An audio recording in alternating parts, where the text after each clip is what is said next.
Welcome to the Money Mindset Mastery Podcast. Today, Jim and Ryan reveal a 4-step plan to beat financial stress. Understand your finances, educate yourself, find a trusted professional, and practice self-care. This episode, powered by TBH Group, transforms stress into success. Tune in for practical tips and empower your financial journey. Welcome to the show. We're here to testify. Jim and Ryan will take you for a ride. What finance meets psychology. We're gonna dive into the depths of your mind. Come along, let's fly. Money Mindset Mastery, that's what it's all about. I'm unlocking your potential, no doubt. We'll show you how to make your dreams That brings me back to my old true. DJ days. Get ready. I'd like to welcome everyone to the Money Mindset Mastery Podcast, where today you have both me, Jim, your host, and my co-host, Ryan. Ryan, how are you doing today? Apparently I'm doing wonderful because it's sunny and beautiful here, but I hear you're having snow where you are, so I think I may be in a different country apparently, so... Paul, you know, that's the reason why I'm actually in my hoodie today and sitting on the couch and recording this, because I'm like full relax mode today. So I didn't want to have to get all dressed up. The only thing I did was my hair, obviously, but other than that, we're good to go. So today we're going to be talking about a 4-step master plan to overcoming financial stress.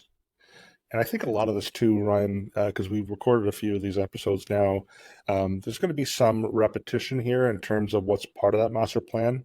When we look at the 4 steps, it's really not that difficult. It's really not that complicated. It's just a matter of starting from step 1 and making sure you get to step 4. Right? Yeah. And I think we repeat a lot of this stuff too, because often we're having these same discussions with clients, and maybe we say something differently that rings true and somebody has an aha moment. And that's really ultimately what it comes down to is to take away something, 1 or 2 things, hopefully, and then maybe potentially pass it on to somebody else too. Yeah, for sure. Before we get started though, I'm showing here our Money Mindset Mastery mug featuring both Ryan and I. So if you're watching or you're listening and you'd like one, just email us at financial@tvhgroup.ca and request one, and we'd be more than happy to send one out. Right, Ryan? We're okay with that? That's right. Awesome. All right. So 4 steps we're going to go through. And I think, again, this topic, we are talking a lot about financial stress because everyone we're talking to, Ryan, be it clients, family, friends, acquaintances, everyone seems to be stressed out right now with their finances. We thought maybe it would have taken about 12 to 18 months for things to kind of settle down, but I get the sense like it's getting worse and not better at this point. Mm-hmm. Yeah. So we're going to do our best to basically provide you with some knowledge on how we can get past some of the financial stresses that we're dealing with today. And I think the first point we're going to talk about really is having a true understanding of your financial situation. Mm-hmm. And maybe you can expand on that, Ryan, what that really means. I think a lot of it has to do with understanding where your money is and where it's going. And there's somebody much wiser than I said that if you need to tell your money where to go, otherwise it'll simply leave you. And I think it's really true when it comes to life and it comes to money and your finances is understanding where you're going to put that money and attaching goals to that money. That way you're not using your money. And often with clients, when you have access to your money, you're going to tend to spend your money. So, what is it? Benjamin Franklin, pretty famous guy, said, "Do not save what is left after spending, but spend what is left after saving." And it's a really big mind shift in the way people think about money is by putting the money and allowing it to work for you, putting it aside towards your goals, and then seeing what's left over and then being able to spend. And I'm sure you have some key things that you'd like to chat about that. Well, I think they're all valid points, but really the bottom line is no one's really kind of mapping out what their finances look like. Yeah. So there's some simple things you can do. Mm-hmm. Some of the things, if you are a DIY or a DIY individual and you don't want to necessarily work with a professional and you just want to get a basic understanding of where things are at. Online banking, they will allow you to export a lot of your transactions. That's a good starting point. Just use a spreadsheet. Just Yeah. map out, what are your monthly expenses? What's your income after tax that's coming into the household? And get an understanding of what that looks like. Some Yep. people at the end of the month, they just feel like there's just nothing left over. But when they actually go through that process of tracking and visualizing it and recording it, they realize, oh, there might be an extra $100 a month or $200 a month or whatever that number is. It doesn't seem as bad as it feels. Yeah. But another good indication that you might be having a cash flow issue is if you're finding that every month your credit card balances are increasing, right? Because it means you're now dipping into credit to finance some of your household expenses and your lifestyle expenses. So you don't necessarily have to be working with a professional to figure this out. It's very simple. Just use a basic, Google Sheets or Microsoft Excel spreadsheet. There's also other programs that are free out there, things like mint.com, where it'll log into your bank accounts and your credit cards, and every single evening it'll pull in all that information, and you can see, there's, if you're a visual person, you can see the nice colored charts to say, here's what's going to taxes, here's what's going to food, here's what's going to entertainment. So just to have a basic understanding of that. And that's digging into the cash flow side. If you want to kind of get bigger picture, trying to figure out what your net worth is, it's quite simple, because most people don't understand net worth. Everything you own, subtract everything you owe. And that gives you a sense of what your net worth is after what your debt is. And you can do, again, a simple calculation on your own if you like. Yeah. If you don't want to go through that on your own, or if you've done that and then you realize, okay, well, I might need some help here. I might need some help with improving my cash flow situation or improving my net worth, or trying to figure out, do I have enough for retirement, as an example, or whatever goal that you've set out for yourself, then you can start speaking with a professional. And, Ryan and I are two that we'd be happy to speak with, but you can, if you have a trusted advisor, speak with a trusted advisor. But really the bottom line is, in everything that I'm trying to say, to summarize, is first map everything out, track to see where you really are at. Does that make sense? Yeah. And really, from a tracking standpoint too, you understand your spendables. We talk about spendables too, versus some of your fixed expenses. And when you do that, again, you make yourself aware, and that you can find out what kind of small leaks may be happening within your budget. Because how often is it that we come across people that don't realize they're overspending in some areas, or they're double paying for things that they didn't realize, and it can free up a lot of cash that, again, as you said, if you notice your credit card bills and debt going up at the end of every month, it's a real good time to reflect. And lots of people need the support. We've said this before, having a coach by your side to help either keep you accountable or just be able to ask questions of can go a long way.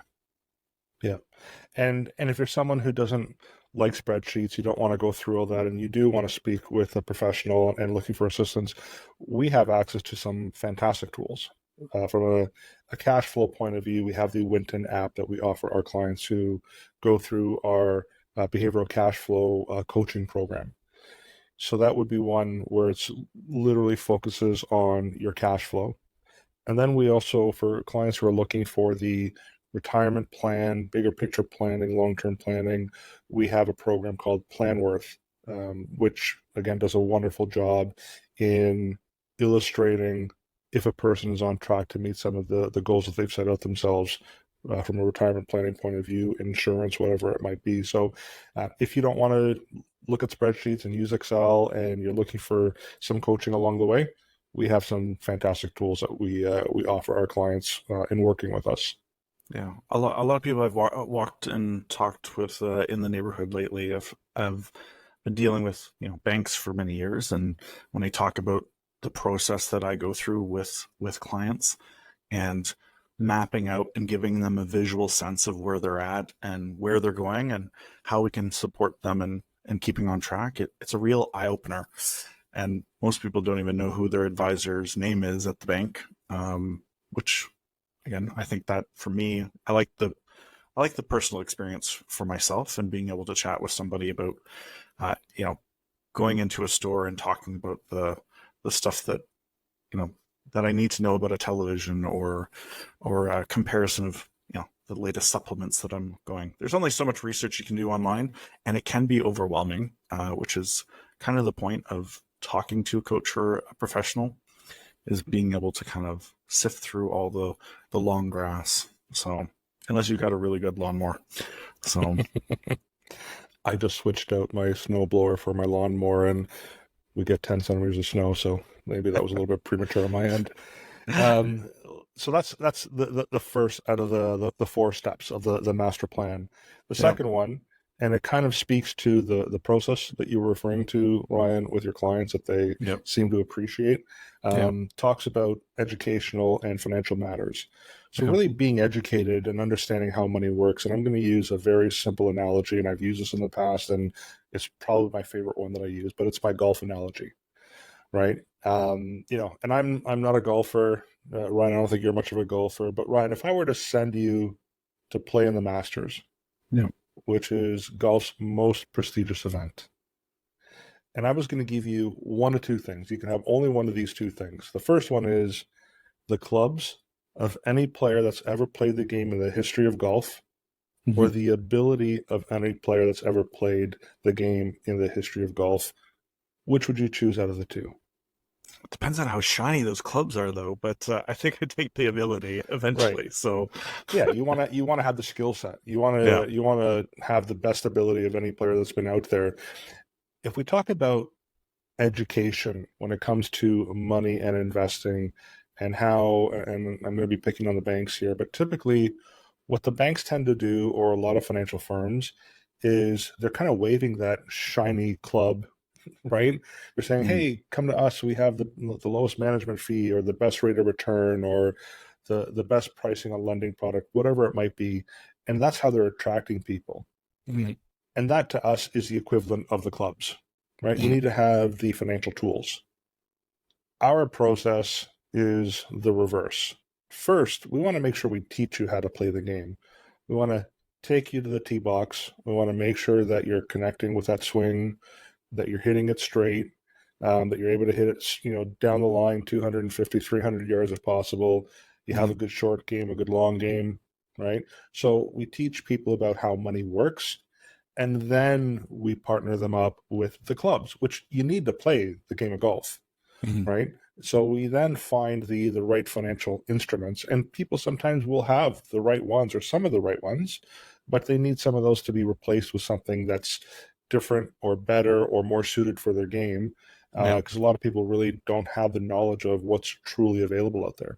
I don't know how many times we've sat down with a client where they've said, I wasn't aware that this program was available, or this other program or investment was available.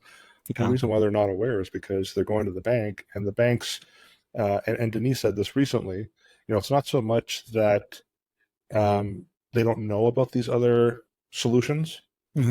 They can't offer it, so they just say, sorry, it's not available. But they won't tell you, well, it's not available with us. But it's available if you go somewhere else. And I kind of dealt with that when I was a banker. That was one of the reasons why I left banking.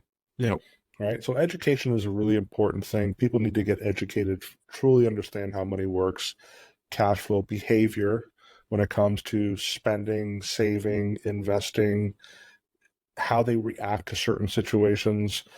These are really important. And the thing that I do appreciate about you and I and Denis and anyone within TBH Group, we're very, for us, it's very important to educate our clients in terms of what we're recommending and why we're recommending it. Right? Investment in knowledge pays the best interest. So, and as we were talking about the clubs and stuff, I keep having this image of people doing Happy Gilmore's on the course, and that's kind of what it is, right? You think about the movie of Happy Gilmore, and he has a skill set, right? Better not go in the hole, but ultimately along the way for him to be successful in his accomplishment, Shooter McGavin, is to find a coach and having the right support around him, right? So I need to rewatch that movie again. So apparently they're coming out with number 2. I'm excited. I believe they are. Shout out to Adam Sandler. Hopefully you're watching this too. So Yeah.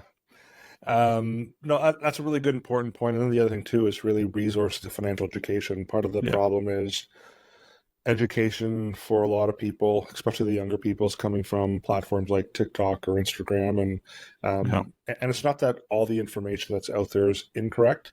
Yeah. However, a lot of times I will have clients send me a TikTok video or an Instagram feed or reel, and like, hey, why can't we do this? Right? Yeah. Is this something we can do here? And a lot of times it's, well, that's someone from the US, and no, their rules and their products are very different from what we have here in Canada. So there's a misunderstanding. But we offer some resources for clients that work with us, specifically on the behavioral cash flow side of things and the coaching program that we have. And there's the 12 educational models or modules that we offer. So that's something that's also available that helps teach people about money and spending and behavior. And we also have our ebook as well. We have a couple of ebooks actually that people can look at to learn a little bit more about money and how money works and behavior and spending behavior and investing behavior. Yeah, one of the clients overheard saying that they enjoy doing some of the modules with family, especially with their kids, right? Because we know that the education system isn't necessarily teaching the popular or the right way of learning about money and understanding money.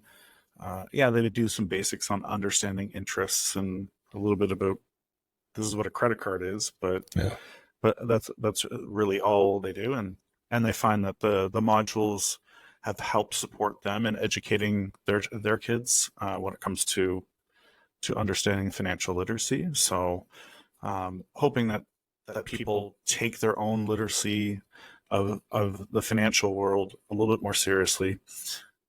People listening in to us, watching our TikTok video, well, not TikTok videos yet, but Instagram and stuff like that.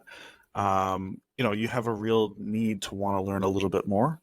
And again, for us, walking clients through either a cash flow or their financial plan through Planworth really gives them a sense of understanding where they truly are. And that can be sometimes a little bit a scary step, but we're here to help support people navigate that journey and know that it's going to be hard at first, but everything hard is worth doing. So I feel like I'm using too many quotes right now, so I'm gonna shy off the quotes right now.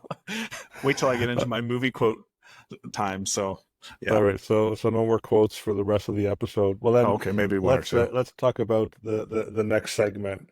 So we've reached 1 and 2 as part of the master plan. Mm-hmm. Number 3 is finding a trusted financial professional. Mm-hmm. And for the DIYers, again, the challenge with a lot of do-it-yourselfers.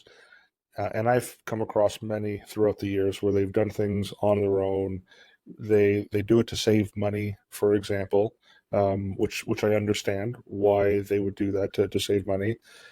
But I don't know how many times we sit down with a client to have an introductory meeting, and they tell us that they've done everything on their own and they kind of like doing things on their own.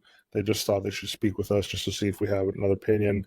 Mm-hmm. And when we look at some of the rules behind structuring certain things, if they're floored, they're like, they had no idea they were doing certain things wrong in terms of contributions, how beneficiaries work, the shortfall on insurance that they have for their family, like the exposure. Like there's just so many aspects of their overall plan that they're not really considering, because all they're focusing on is this one small piece, which is the portfolio.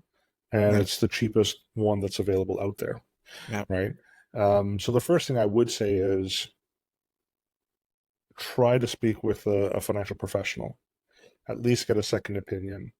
Work with them. They're there to coach you. At the same time, if you do have a financial professional, make sure that they're also working through a cash flow plan with you.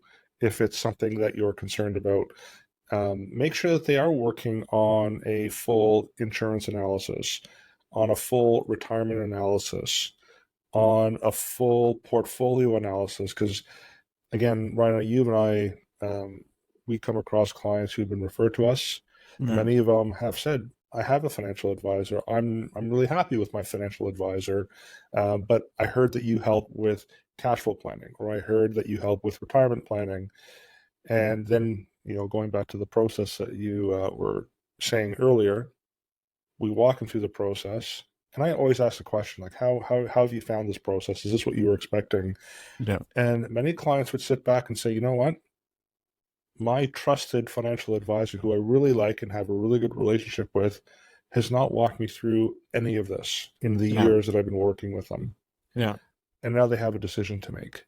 Yeah. Right. And many times the decision is they move over to working with us as a team Yeah. because we've helped them through the retirement plan process and the cash flow process, and helping with their mortgage financing through TBH mortgages, or through setting up their wills, through TBH legal, or even accounting through TBH accounting.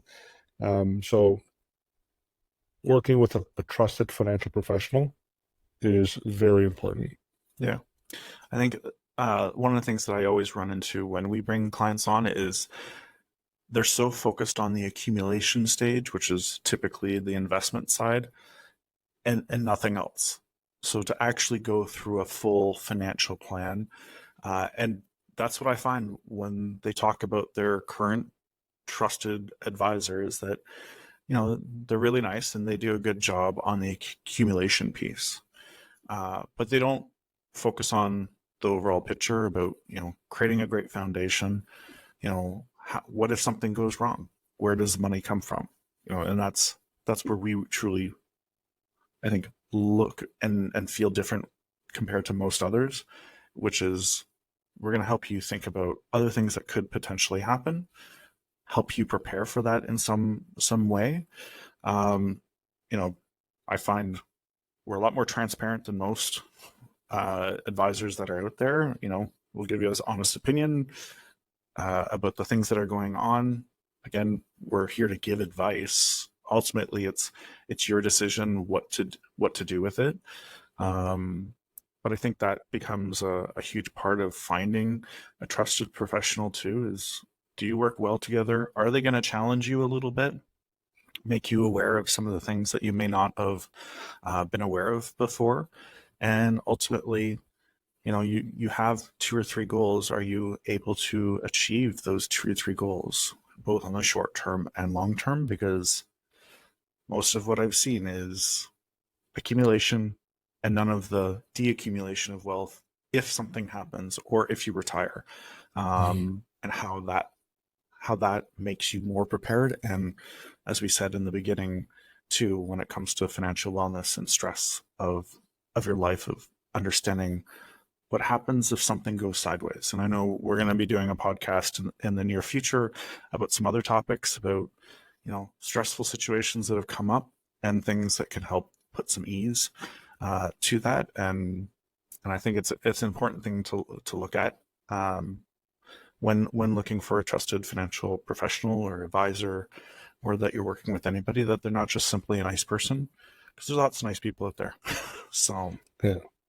And I think the other thing too is also ask your trusted advisor if they help with a big picture plan, because some advisors they specialize in just the insurance planning and they're very good at that. Mm-hmm. Others just focus on the investment piece and they're very good at that.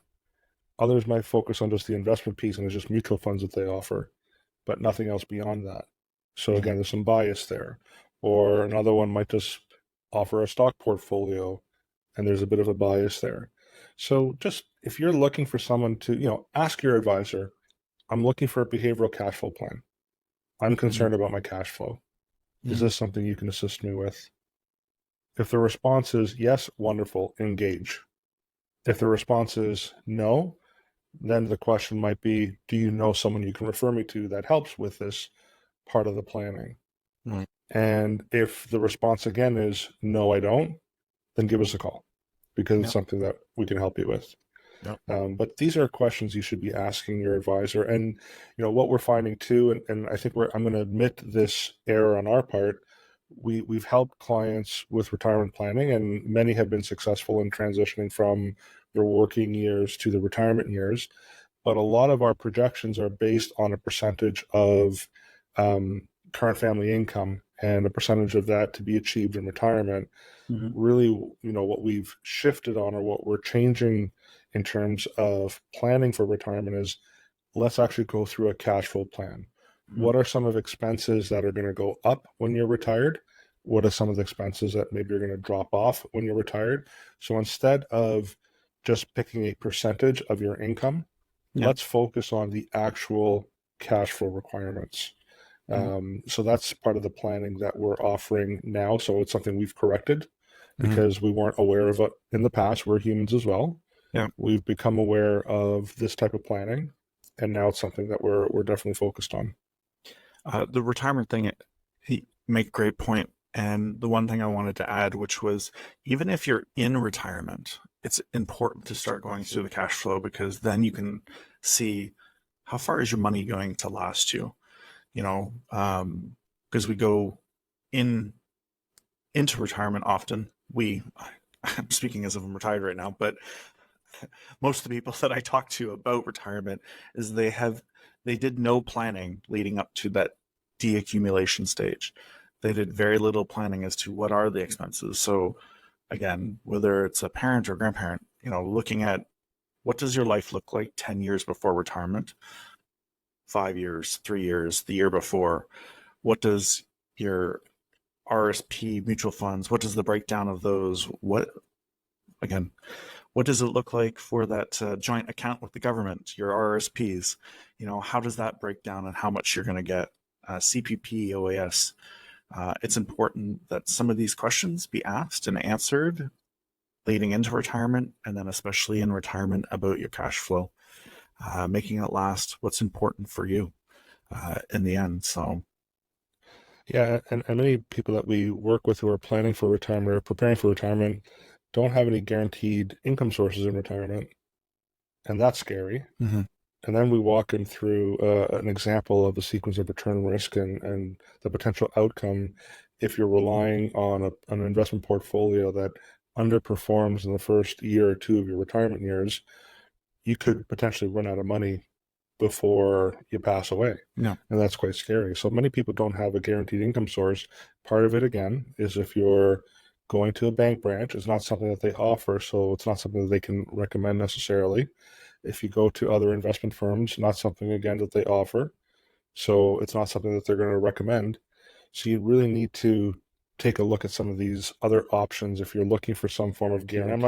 I'm not talking about GICs as a guaranteed income source, because GICs have been the flavor of the last, call it 18 months, maybe 2 years now.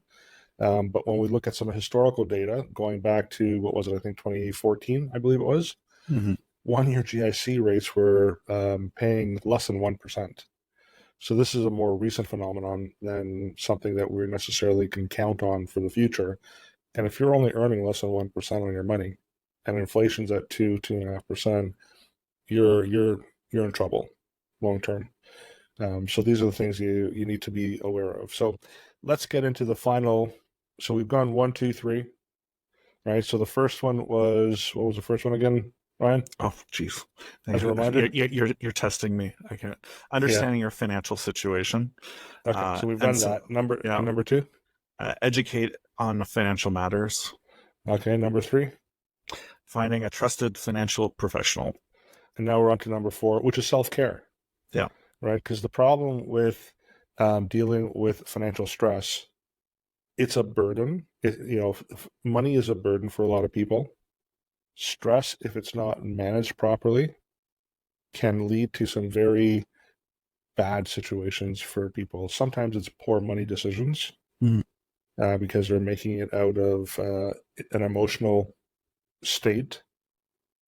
It could lead to health problems. Right? Stress has been proven to cause a lot of health problems. So personal care is very important. So Ryan, if someone is dealing with that burden of financial stress, what are some of the things that they can do to kind of help with their own, like managing their own stress? Because the thing is, when your stress levels tend to go down, Mhm. you're able to think clearer Yeah. and you're able to make better decisions. Your judgment is much improved.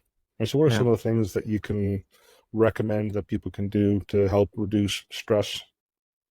Uh, well, I look at myself as one of the things to reduce stress, like, getting out and walking, right? Being active and exercise.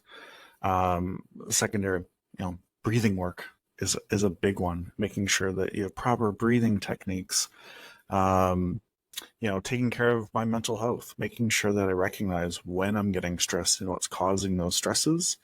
Whether it's money, anything can happen. And just, again, just as we said, finding a professional perhaps to work with, um, and making sure that you're finding somebody that you can, find the root cause to the behaviors that are causing this. And then it comes down to the money too, is what's causing this behavior, past traumas.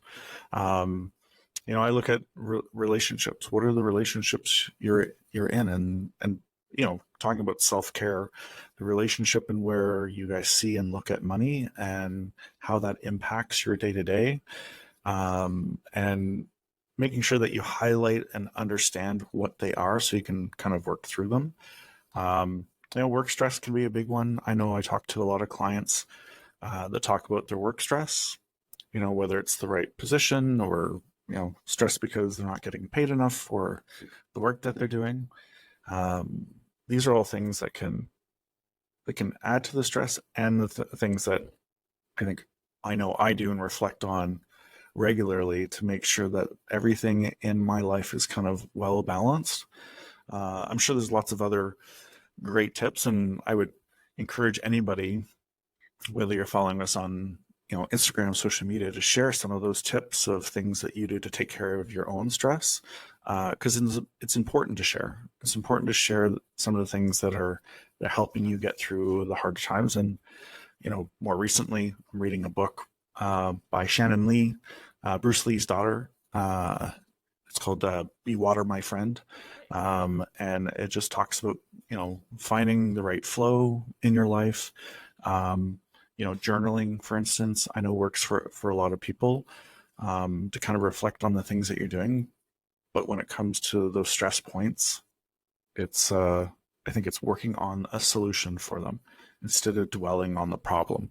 And that was one of the quotes that came from the book that really affected me, and the way I think about stress, and instead of just dwelling on it. And again, I love to have a great, positive, optimistic attitude towards things. It's not going to solve every problem, but again, I rely on great people that I surround myself with to help work through some of the things that are important to me to get through my self-care. So, and I spend a lot of time with my son, which is awesome too. So, yeah. That's cool. Yeah, I mean, for me, a cardiologist is not going to like this, so I hope he's not listening. Smoking cigars and drinking a nice glass of beer or a shot of whatever, glass of wine. Now that's something that I do in the summertime. I don't do that in the wintertime because part of the relaxing part of it is I go on the back deck. I have the music playing. It's nice and Mhm. warm. So that's one of my stress releases. Another one is, and this is a silly one, but I just listened to "Don't Worry, Be Happy." Mhm. From, what was it, Bobby McFarlane, I think it is, right? Can't remember. Yeah, yeah. Yeah. So love that song when it first came out, and sometimes that's all it takes to just listen to that, and it's a reminder of, things are pretty bad and stressful, but don't worry, be happy. Yeah. And I just recently started playing my guitar again. I hadn't touched my guitar in well over 15 years. So that's been a bit of a stress reliever. And I'm learning how to play Don't Worry, Be Happy on the guitar. So Nice. now I'm relaxing with playing the guitar and singing a song that I love. Yeah. So those are some things. And, another one that I love driving. I hate traffic, but I love driving. So to get in the car, grab a Tim Hortons coffee, go for a drive for 45 minutes to an hour. In the Yeah. summertime, I hop on my motorcycle, go for a Yeah. motorcycle ride. And what I find is when I do those things, whatever it is that works for you, right? Lots of ideas that are shared, but whatever it is, do that before tackling your finances. Yeah. Because you want to be in a healthier state of mind to look at your situation, to be able to kind of just be in a state of calmness, not in a state of panic. And it's like, okay, here's the situation that I'm in. How do I get out of this situation? And sometimes it's baby steps, it really is. And sometimes it's just the starting point is, okay, I need to speak with a professional to help me through this. Yeah. Sometimes it's just being aware again of what those expenses are. I had clients who, before going through this exercise, didn't realize until after they went through this exercise, they were spending about $1,000 a month at the LCBO. They adjusted their spending because they were having some cash flow challenges. Yeah. This corrected their cash flow challenges and also improved their liver function as well at the same time. So, so those are some of the recommendations that both Ryan and I are making with our clients in terms of relaxing a little bit. Yeah. I think it's important to just really self-reflect about the things that bring you joy. And I have a really good friend that's will take a drive and sometimes ask me to come take a drive, and we'll just listen to music with the windows open and just take it all in and talk. Right. I think one of the things coming out of that thing that happened to the world years ago that is that we've lost touch with people, and being able to surround yourself with amazing people that can, talk you through it and just really be supportive, and don't cause anxiety for you. Right. So, but yeah, just have a good get together this weekend with friends and some good drinks and laughs. Barbecue season's around the corner, right? Get together with your people. Yep, have absolutely. Have a barbecue, make some pizzas, do whatever. Just you're right. Socializing, be around other people, and ask other people, who are they working with? What are some of the things that they're doing? It doesn't necessarily mean that it's right for you in terms of what they're doing. Yeah. But it's just having that conversation, getting ideas, learning, which is very important. Yeah, absolutely. So I think, Ryan, we've gone through the 4 steps of the master plan. Yep. Anything final that you want to add to this conversation before we shut it down? Don't worry about a thing, 'cause every little thing is gonna be all right. That's it. Wrap up. Alrighty. That actually wasn't too bad. We should start a band. Maybe our next podcast will be you and me jamming away. All right. But no, listen, I think this was a good session. I think it's, in many ways, it is very simple. There are really 4 things you can do. Start with number 1, or start with number 4. Put yourself in a better financial state before you start number 1, 2, and 3. And if you don't have a trusted advisor, or if you do and you just want a second opinion, Ryan and I, obviously, along with the rest of TBH Group, we're here to help. So just as a reminder, with TBH Group, we have TBH Mortgages, TBH Legal, TBH Accounting. Ryan and I are part of TBH Financial and TBH Cash Flow Solutions. And recently we added TBH Wealth to the team. So reach out to us, financial@tvhgroup.ca, or you can find us now at our redesigned website, tvhgroup.ca. And there you'll actually, at the bottom of the main page, you'll see like all the different all the different units that you can potentially connect with. Or you can call us 647-727-4668. And then finally, I think, Ryan, it's just all the social media platforms, right? Yep. YouTube, podcast, Facebook, soon to be TikTok dancing. Soon you'll be TikTok dancing. But yeah, just reach out to us. And even if you come to the TBH Financial website page and you want to come directly to that page, we do have our ebook there that talks about the philosophy of money as well. So we'd encourage people to do that and to take a read. It's free. So Ryan, I think that's it. Until the next time, everyone.